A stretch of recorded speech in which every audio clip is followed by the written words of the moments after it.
What's up everyone, some guy here with another Line Sword video. Season 22, War number 9, we are against I Bite. I'll be taking path 5 as usual. First 5 coming up here is Darkhawk. He's a pretty common placement on Ebb and Flow Knockdown, but I'm just going to be using Quake. Very easy fight with Quake, just gotta knock him down, throw a heavy while he's concussed and stunned, and it should shut off the protection node permanently. And from there, it's just a regular shake and bake fight since he is a stubborn defender. He's a common placement on this node just because every time you knock him down, he'll be going to his shield mode, which can be pretty annoying.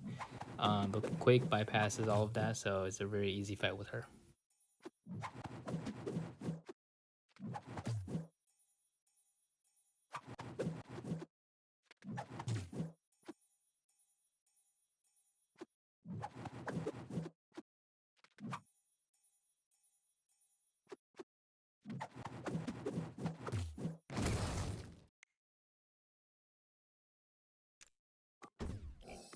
And next up we have Hitmonkey, pretty much on the same node but with heavy hitter. He's not too hard of a defender. He's also a very common placement on this node just because every time you knock him down, he'll gain his passive abilities, which can shrug off debuffs and also evade basic attacks, which is very annoying. But for the most part, if you don't knock him down, it's a pretty straightforward fight. Just gotta bait out the SP1s. I usually use whoever is not Quake on my team just to take him down. Sometimes most of the time when I have Nick Fury, I'll be using him just because the SP1 does disable the protection node and it will make the fight a lot faster. And I think the SP1 sometimes also does also won't let Hitmonkey trigger his passive abilities because of the disorient debuffs.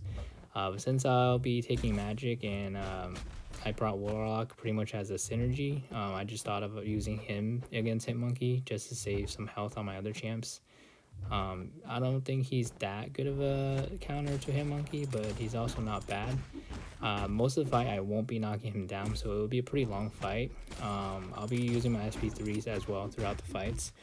I thought about using a heavy attack to knock him down before using my SP3, but I really didn't want to deal with his passive abilities, so I just didn't knock him down towards the very end.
Next up, we have Ebony Maw on Steady Build Up Fury. Ebony Maw is Quake food. He's got very low physical resistance, so Quake literally just melts him super quick. Just a regular shake and bake fight for Quake.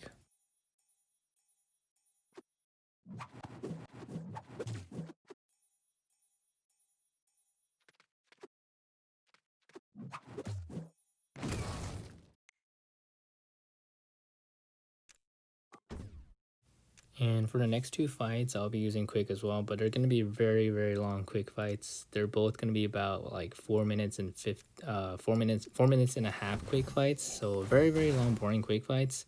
I did boost up there, threw up a health boost just to make sure I don't slip up, especially against Human Torch. If you do slip up against him, the incinerates can melt you pretty fast. I threw on a green boost as well for the attack damage, but next time I think I might throw in extra orange attack boost just to boost my attack more, so the fights can be a little bit shorter. Either that, or I might just throw on suicides just to make the fights faster, because these two fights are both very, very long. This one's not even a rank 3, it's a rank 2 torch, and the other one is just a rank 5 Terrax. They could also be running max limber or willpower or recovery or physical resistance, which can really hinder Quick's damage.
Next up, we have Terrax on ebb and flow intercept as well.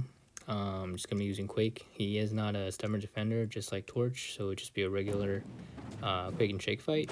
The rock shield does, or sorry, the rock field usually expires before you get to the wall, so there's no risk with taking any damage when you're close to him, and when you're at the wall. So from there on, it's just a regular Quake and Shake fight.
And next up, we have Killmonger on Ebb and Flow Intercept and Redouble Determination. This was the main reason why I brought Magik. He's usually on the Footloose node, but because he's on this node, there's no really danger in him with throwing any specials, so I decided not to use the Advanced Power Boost. You can still use the Advanced Power Boost. It will make you take control of the fight a lot faster. So my plan here is just to maybe bait out a special or two, and then get to my SP2 and control the fight. But prior to that, I'm not really worried about stubborn. I just want to get to my SP2, and once I do that, I'll be able to control the fight, and from then on I can control the stubborn node as well. I love using Magik against Killmonger just because Magik is a very easy champ to use. Just get to SP2 and the fight should be good to go. And since you can power lock and power drain the opponent, Killmonger's reverberation armor has no damage when he has 0 power. Plus, when you get into the corner, you can do some nice intercepts with Magik. So this is perfect for Ebb and Flow intercept node.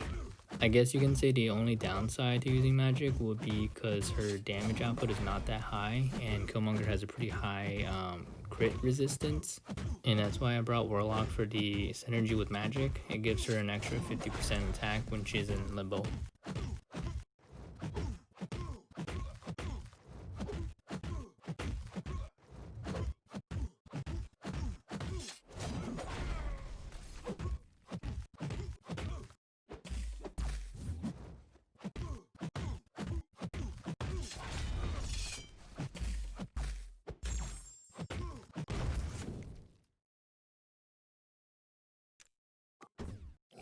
And for my last fight here, I'll just be cleaning up this OG Vision. He is 200, so he will start off the fight with 3 bars of power. Initially, someone with a rank 3 took him, just because rank 3 Doom took him, just because Doom is a lot safer option against OG Vision, just because once you get into the Doom cycle, it should be pretty much game over. Unfortunately, our teammate did mess up during the Doom cycle, so he did take an SP3. He did have the SP3 reduction boost, but because I think this is on an aspect of evolution, the first SP3 may not kill you, but every SP3s after that will just hit a lot harder. So I still think the invulnerability boost is the way to go. Although Magik's SP2 has a 85% chance of power locking a champion, the opponent I mean, so it's not a guarantee power lock, so there is still risk using Magik with it. But with the invulnerability boost, it should be good to go. But you will see me messing up quite a bit in this fight, especially during some intercepts and stuff, but Magik's Limbo in the end does save me. And the other risk with using Magik would be that since you're using the invulnerability boost, you don't have another slot, or you can't use the advanced power boost. I try to use that in the beginning, try to use both at the same time, but it won't let you. That means once you get hit by his first SP3, you pretty much have to you kind of have to race to get to your SP2 before he gets to his SP3. For the most part, it's pretty good. As long as you're pretty aggressive in the beginning, you should be able to get there before he does. So right there, I was too early on my light intercepts and messed up and ate a combo. This pretty much used up my invulnerability boost. And then I messed up again on the retaliation from the wall. But luckily Limbo saves me. Because I have the recovery mastery maxed out, every time I gain back health from Limbo, it is more than what I started with. So that is pretty cool, but I'd rather not get hit. At one point, my health dipped as low as like 20%. Right now, it's back up to like 85, but got very lucky that his combos didn't kill me. But we did end up taking the win for this war. We did really well this war, actually. This might be one of our best wars as in the season. We only died 10 times throughout altogether. Only 3 times from Battle Group 1 and 3, and 4 times for Battle Group 2. So good job to everybody, and thanks for watching. I'll see you guys on the next one.